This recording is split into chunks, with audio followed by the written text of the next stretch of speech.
Bismillahirrahmanirrahim. Assalamualaikum warahmatullahi wabarakatuh. Jadi hari ini kita akan pergi kepada tajuk fiqh, iaitu atas tajuk perkahwinan dalam Islam. Baik, jadi dalam tajuk ini apa yang akan kita pelajari iaitu standard kandungan yang akan dicapai dalam tajuk ini ialah merumus perkara asas tentang perkahwinan dalam Islam. Iaitu daripada segi maksud, hukum dan juga dalil, rukun dan syarat sah perkahwinan, hikmah perkahwinan, batas pergaulan antara lelaki dan perempuan. Baik, jadi kita lihat dulu yang pertama, apa yang dimaksudkan dengan perkahwinan. Perkahwinan adalah merupakan akad yang menggunakan lafaz nikah atau lafaz-lafaz lain yang memberikan makna nikah yang menghalalkan lelaki dan perempuan melakukan persetubuhan. Jadi ini dimasukkan dengan nikah, iaitu dia adalah merupakan akad. Akad tadi hendaklah menggunakan lafaz nikah ataupun lafaz yang membawa maksud sama dengan nikah, dan tujuannya adalah untuk menghalalkan lelaki dan perempuan melakukan persetubuhan. Baik, seterusnya contoh lafaz nikah dekat sini ialah lafaz ijab, sebab lafaz nikah daripada dua, iaitu ijab dan qabul. Jadi lafaz ijab iaitu lafaz yang dilafazkan oleh wali atau wakilnya, aku nikahkan engkau dengan anak perempuanku, siapa dan siapa, Fulan bin Fulan, Fulanah bin Fulanah, dengan mas kahwin sebanyak berapa tunai. Jadi contoh lafaz qabul pula iaitu lafaz terima oleh bakal pengantin lelaki, aku terima nikah si Fulanah dengan Fulan dengan mas kahwinnya sebanyak berapa ringgit tunai. Jadi ini adalah dimasukkan dengan lafaz nikah. Baik, seterusnya kita lihat hukum berkahwin dalam Islam. Jadi ada 5 hukum berkahwin dalam Islam. Yang pertama adalah sunat. Ini adalah hukum asalnya, iaitu siapa yang sunat kahwin, orang yang berkemampuan menunaikan nafkah zahir dan batin. Maksudnya nafkah zahir ini sihat tubuh badan, dia boleh bekerja dengan baik, dapat memberi nafkah. Manakala nafkah batin ini adalah merupakan daripada segi melaksanakan hubungan kelamin. Sihat tubuh badan serta berkeinginan untuk berkahwin tetapi tidak dikhawatiri terjerumus ke arah zina atau melakukan kezaliman terhadap pasangannya. Jadi orang ini dah mampu beri nafkah zahir dan batin, tapi dia tak takut kalau sekiranya dia tak berkahwin, dia tidak akan terlibat dengan perzinaan. Jadi hukum berkahwin bagi dia adalah sunat sahaja. Seterusnya wajib bagi orang yang berkemampuan untuk memberikan nafkah zahir dan batin, sihat tubuh badan dan dikhawatiri terjerumus ke arah zina kerana tidak dapat mengawal nafsu. Jadi apa berbezanya sunat dengan wajib tadi? Sunat tadi dia dapat kawal nafsu, manakala wajib dia tidak dapat mengawal nafsu dia. Kalau tidak berkahwin, dibibangi, dia akan terlibat dengan perzinaan. Justru itu wajiblah bagi dia untuk berkahwin kerana dia sudah pun mampu daripada segi memberi nafkah zahir dan juga batin. Baik, seterusnya hukum yang seterusnya iaitu harus. Iaitu bagi siapa harus? Orang yang tidak mempunyai tuntutan mendesak untuk berkahwin dan tidak dikhawatiri terjerumus ke dalam perzinaan. Maksudnya tidaklah wajib, tak ada tuntutan pun untuk diberkahwin. Kalau dia tak berkahwin pun dia boleh chill aja hidup dia dan dia tak khawatir terjerumus ke lembah perzinaan. Maka orang yang sebegini hukumnya harus sahaja untuk dia berkahwin. Seterusnya makruh. Orang yang berkeinginan untuk berkahwin tetapi tidak mampu memberikan nafkah zahir.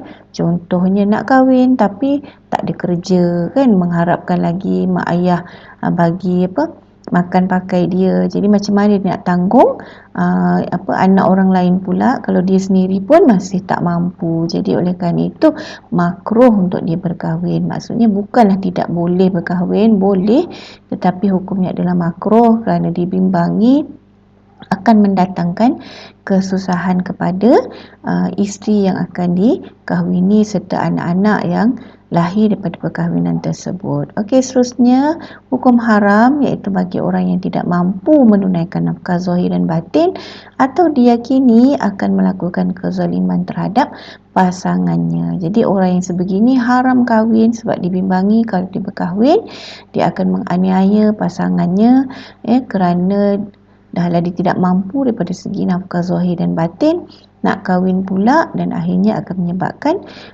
kesusahan, kemudaratan kepada pasangan yang akan dikahwini ataupun contoh melakukan kezaliman, misalnya dia ingin memperdagangkan isterinya tadi jadi ingin menjualnya kepada sedikit-sedikit pelacuran contohnya, ataupun ingin membalas dendam, jadi hukum sedemikian adalah haram. Okey, baik, seterusnya dalil perkahwinan dalam Islam, firman Allah Subhanahu Wa Taala dalam surah An-Nisa, A'udzubillahi minasyaitonirrajim, fankihu ma taba lakum minan nisa'i mathna wa thulatha wa ruba' fa in khiftum alla ta'dilu fawahidah. Maksudnya di sini, maka berkahwinlah dengan perempuan lain yang kamu senangi, 2, 3 atau 4. Kemudian jika kamu bimbang tidak akan berlaku adil, maka berkahwinlah dengan seorang sahaja. Jadi ini adalah dalil mengharuskan perkahwinan. Jadi dalam Islam boleh berkahwin sehingga 4 tetapi jika tidak mampu untuk berkahwin 2, 3 atau 4, maka Islam menyarankan seorang sahaja sudah memadai. Baik, seterusnya kita lihat pula kepada rukun perkahwinan. Rukun perkahwinan ada 5, iaitu bakal suami, bakal isteri, wali, 2 orang saksi dan juga akad iaitu ijab dan qabul. Baik, seterusnya kita lihat syarat sah bagi setiap rukun tersebut. Syarat sah iaitu bakal suami. Apa dimaksudkan dengan bakal suami di sini? Iaitu lelaki yang dikahwini oleh seseorang perempuan. Jadi apa syarat-syarat sah dia? Mestilah lelaki tadi beragama Islam. Kemudian yang kedua, lelaki yang tertentu. Jadi kalau lelaki tadi tidak Islam, contohnya dia bukan kafir, maka kita tidak boleh dikahwini oleh perempuan Islam. Lelaki tertentu, contohnya kalau kembar, dia mesti tahu siapa yang nak dikahwini tadi kan. Syami ke Syamizi contohlah. Jadi maknanya mesti ditetapkan lelaki yang tertentu itu adalah siapa. Kemudian tidak beristeri 4. Jadi kalau dia beristeri 4, dia mesti melepaskan atau menceraikan salah seorang daripada isterinya. Kemudian tidak dalam ihram haji atau umrah. Sekiranya dalam ihram haji atau umrah, maka pernikahan tadi tidak sah. Dan seterusnya bukan mahram kepada bakal isteri. Jadi ini adalah merupakan syarat-syarat sah bakal suami. Baik, seterusnya kita lihat dulu apakah dia maksud bakal isteri dan syarat sah bakal isteri. Bakal isteri maksudnya adalah perempuan yang dikahwini oleh seseorang lelaki. Syaratnya mestilah Islam. Sama juga kalau dia bukan Islam, kena dulu minta dia masuk Islam. Kalau dia tidak masuk Islam, maka tidak boleh dikahwini. Baik, seterusnya perempuan yang tertentu maksudnya dekat sini ialah perempuan yang diketahui siapakah perempuan tersebut. Kalau sekiranya Fatimah atau Zainab, kita dah tahu dah kita nak mengahwini Fatimah, bukan Zainab. Seterusnya bukan isteri orang. Maksudnya dekat sini dia bukanlah isteri kepada orang lain, kerana bila dia isteri orang, dia adalah milik orang lain. Seterusnya bukan dalam edah talak raj'i. Maksud edah talak raj'i ialah edah talak yang boleh dirujuk. Jadi ini maksudkan dengan edah. Edah itu satu tempoh menunggu bagi seorang perempuan setelah diceraikan oleh suaminya. Jadi kalau talak raj'i dekat sini maksudnya ialah talak yang boleh dirujuk. Jadi oleh kerana itulah haram mengahwini perempuan yang dalam beredah talak raj'i. Seterusnya tidak dalam ihram haji ataupun umrah. Dan seterusnya ialah bukan mahram kepada bakal suami, iaitu lelaki ini bukanlah orang yang haram dikahwini. Contohnya bapa dia sendiri ataupun abang dia, maka itu adalah orang yang haram dikahwini. Itu dimaksudkan dengan bukan mahram. Baik, seterusnya kita lihat pula kepada syarat wali. Apakah ini maksudkan dengan wali dekat sini? Wali ialah orang yang mempunyai kelayakan ataupun orang yang punya hak untuk menikahkan seseorang perempuan. Jadi itu maksud wali. Jadi apakah dia syarat-syarat? So kita lihat dulu susunan wali. Susunan wali yang patut awak ketahuilah walaupun dalam buku teks tak ada. Kita tengok yang pertama bapa, kedua datuk sebelah bapa, tiga saudara lelaki seibu sebapa, saudara lelaki sebapa, tiga dan empat ni adik-beradik. Yang kelima anak saudara daripada adik-beradik lelaki seibu sebapa ke atas, anak saudara daripada adik-beradik lelaki sebapa ke atas. Kemudian 5 dengan 6 adalah anak saudara. 7 bapa saudara. Seibu sebapa dengan bapa ke atas, bapa saudara sebapa dengan bapa ke atas. 7 dengan 8 adalah bapa saudara. 9 anak lelaki daripada bapa saudara, seibu sebapa dengan bapa ke bawah. Dan yang ke-10 anak lelaki daripada bapa saudara sebapa dengan bapa ke bawah. Jadi 9, 10 ini adalah sepupu.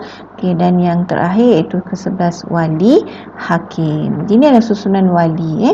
Baik, kemudian tengok syarat-syarat sah wali. Pertama dia mesti Islam. Kedua lelaki, dan yang ketiga baligh. Jadi kalau perempuan tidak boleh menjadi wali. Mestilah baligh dan juga berakal. Dua ni tadi mukallaf lah. Seorang muslim yang baligh berakal ia adalah mukallaf. Dan seterusnya tidak dalam ihram sama ihram haji ataupun ihram umrah. Ada sedikit tambahan, tidak dipaksa, tidak muflis, merdeka dan juga adil. Ini adalah merupakan syarat-syarat sah bagi wali. Jadi kalau wali ni tadi dipaksa untuk menikahkan, maka tidak sah pernikahan tersebut. Kalau merdeka maksudnya bukan hamba. Adil maksudnya tidak melakukan dosa-dosa yang menyebabkan menjadikan dia fasik. Seterusnya kita lihat pula kepada maksud saksi. Baik, siapa dia saksi? Iaitu orang yang menyaksikan secara langsung akad nikah dan berfungsi memberitahu masyarakat perihal nikah tersebut apabila timbul masalah. Baik, apakah dia syarat-syarat untuk menjadi saksi ini? Syarat sah saksi antaranya ialah Islam, kemudian lelaki mesti 2 orang, seterusnya baligh. Kalau tidak baligh tidak boleh menjadi saksi, adil dan faham lafaz ijab dan kabul yang dilafazkan dalam akad nikah tersebut. Seterusnya tidak buta, pekak dan bisu. Sebab dia saksi, maka dia perlu mempunyai panca indera yang sempurna. Kalau dia buta, pekak dan bisu, maka dia tidak memungkinkan bagi dia, tidak mungkin bagi dia untuk dapat melihat siapa yang kahwin. Dia pekak dan bisu kalau dia tidak dapat mendengar. Bisu nanti dia tak boleh nak menjelaskan penyaksiannya tadi. Baik, seterusnya berakal, kemudian tidak menjadi wali dan saksi serentak, dan merdeka, iaitu bukan hamba. Baik, seterusnya kita lihat pula maksud ijab dan kabul. Ijab ini adalah lafaz diucapkan oleh wali atau wakilnya. Contoh, aku nikahkan anakku dengan siapa, dengan mas kahwinnya berapa. Ini adalah lafaz ijab. Manakala lafaz kabul ialah jawapan penerimaan yang diucapkan oleh bakal suami atau wakilnya. Contoh, aku terima nikah dengan siapa, dengan mas kahwinnya berapa tunai. Jadi ini adalah lafaz kabul. Baik, ada syarat-syarat sah akad ataupun ijab dan kabul ini. Kita lihat dulu syarat sah ijab. Syarat sah ijab yang pertama, hendaklah dilafazkan oleh wali atau wakilnya. Ini syarat yang pertama. Syarat kedua, berlaku dalam satu majlis. Yang ketiga, jelas dan difahami maksudnya oleh wali, bakal suami dan saksi. Maksudnya, lafaz yang dilafazkan tu wali boleh faham, bakal suami boleh faham, saksi pun boleh faham. Dan seterusnya tidak diselangi oleh diam yang lama atau perkataan lain yang tidak berkaitan. Maksudnya ijab tadi bila sahaja telah dilafazkan, dia tidak boleh diselangi dengan diam yang lama, mesti terus kepada jawapan qabul. Okey, seterusnya tidak dengan lafaz bahasa sindiran. Dia mesti bahasa yang jelas. Maksudnya aku nikah akan dikau. Tak boleh aku nak jadikan engkau sebagai teman hidup. Itu tak boleh sebab itu adalah merupakan lafaz sindiran. Okey, seterusnya syarat sah qabul. Syarat sah qabul mestilah dilafazkan oleh bakal suami atau wakilnya. Kemudian tidak menyalahi ijab. Macam contohnya tadi dalam ijab dia kata perempuan tu namanya Fatimah binti Ahmad, tiba-tiba bila dia jawab keluar pula Zainab binti Ahmad. Jadi menyalahi ijab tadi maka tidak sah. Kemudian yang ketiga, tidak diselangi oleh diam yang lama atau perkataan lain yang tidak berkaitan. Dan seterusnya tidak dengan lafaz ta'liq. Contohnya diterima, dia kata aku terima nikahnya apabila mendapat pekerjaan, ada syarat pula dekat situ, maka tidak sah qabul tadi. Kemudian tidak dibataskan dengan tempoh masa, contohnya dia kata aku terima nikah untuk tempoh 3 bulan sahaja. Jadi pun tidak sah qabul tadi. Dan seterusnya menyebut nama bakal isteri atau ganti namanya. Jadi disebutlah nama bakal isterinya ataupun ganti nama ni, maknanya gelaran yang diiktiraflah untuk isteri tu tadi. Jadi kalau dalam kalangan masyarakat Melayu, ganti nama ni kita jarang guna. Yang biasa awak gelar-gelar itu adalah gelaran-gelaran tak rasmi. Baik, seterusnya hikmah perkahwinan. Apa antara hikmahnya ialah pertama, untuk melahirkan zuriat atau keturunan yang sah. Jadi ini antara hikmah dia lah, bila berkahwin kita akan dapat anak dan juga keturunan yang sah dan juga halal di sisi syarak. Yang kedua, dapat memupuk kasih sayang antara suami dan isteri. Jadi ini hikmah dia, suami dan isteri saling dapat berkasih sayang, lebih-lebih lagi melalui hubungan yang halal. Kemudian yang ketiga, dapat mengelak berlakunya maksiat. Maksiat apa dekat sini? Maksiat perzinaan lah tentunya. Jadi apabila maksiat dapat dielakkan, maka secara tak langsung dapat mengelakkan masalah-masalah yang lain. Contohnya melahirkan anak luar nikah, jenayah pembuangan bayi, dan sebagainya lah. Baik, dan seterusnya hikmah yang seterusnya dapat mententeramkan jiwa dan perasaan. So bila dah kahwin, ada orang yang dapat menenangkan jiwa kita. Kita tidak lagi risau, fikir sehingga tercetus niat untuk melakukan zina dan sebagainya. Jadi perkahwin ini dapat mententeramkan jiwa. Dan seterusnya dapat menghubungkan silaturahim, iaitu antara keluarga lelaki dan juga keluarga perempuan. Jadi sebelum ni kita mungkin tak kenal, jadi bila berlaku perkahwinan, hubungan silaturahim tadi akan menjadi semakin luas. Baik, seterusnya kita lihat pula dalil daripada hikmah perkahwinan ni tadi, iaitu sabda daripada Rasulullah sallallahu alaihi wasallam. Nabi mengatakan bahawa daripada Ibnu Mas'ud radhiyallahu anhu berkata, kami anak-anak muda bersama Rasulullah sallallahu alaihi wasallam tidak memiliki harta. Rasulullah sallallahu alaihi wasallam bersabda kepada kami, wahai orang muda, siapa antara kamu yang mampu berkahwin, berkahwinlah, sebab dapat menundukkan pandangan dan memelihara kemaluan. Dan siapa yang tidak mampu berkahwin, maka hendaklah dia berpuasa, kerana puasa itu perisai baginya daripada melakukan maksiat. Jadi inilah dia antara hikmah yang dapat kita lihat dalam hadis ini. Antara hikmah perkahwinannya ialah dapat mencegah daripada melakukan maksiat, kerana melalui perkahwinan dapat menundukkan pandangan dan juga memelihara kemaluan. Baik, seterusnya kita tengok batas pergaulan antara lelaki dengan perempuan yang wajib kita jaga dan juga kita pelihara. Ada adab pergaulan dalam Islam. Antaranya yang pertama, menutup aurat dengan sempurna. Jadi aurat lelaki terpusat dengan lutut, itu minimumnya, tapi adabnya adalah menutup, sebaik-baiknya menutup kebiasaan yang kita tutup. Dan kalau ada aurat perempuan ialah daripada keseluruhan tubuh kecuali muka dan 2 tapak tangan. Seterusnya, tidak bergaul bebas antara lelaki dan perempuan. Pastikan awak tidak bergaul bebas antara lelaki dengan perempuan sehingga mungkin boleh menyebabkan tersasar daripada pergaulan yang sebenarnya.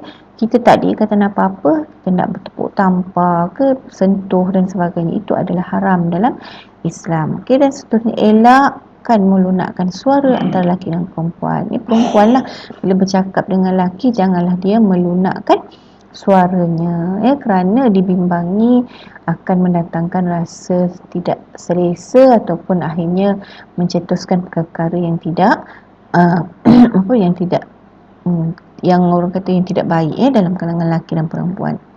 Seterusnya mengelakkan berduaan antara lelaki dengan perempuan, kerana jelas Nabi mengatakan bila kita berdua-duaan antara lelaki dengan perempuan akan datang yang ketiga, iaitu syaitan. Dan yang ketiga ialah menjaga pandangan daripada melihat aurat.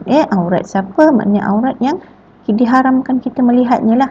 Jadi jaga pandangan, tundukkan pandangan. Kalau kita nampak orang yang membuka aurat, tundukkanlah pandangan supaya kita tidak melihat aurat tersebut. Segera alihkan pandangan kita daripada melihatnya. Baik, ini adalah merupakan dalil daripada hadis Nabi yang memerintahkan kita supaya menjaga batas pergaulan tadi, iaitu maksudnya daripada Abi Sa'id Al-Khudri radhiyallahu anhu, Rasulullah SAW bersabda, tidak boleh seorang lelaki melihat aurat lelaki yang lain, dan tidak boleh bagi seorang perempuan melihat aurat perempuan yang lain. Tidak boleh seorang lelaki berbaring dengan lelaki yang lain dalam selimut yang sama.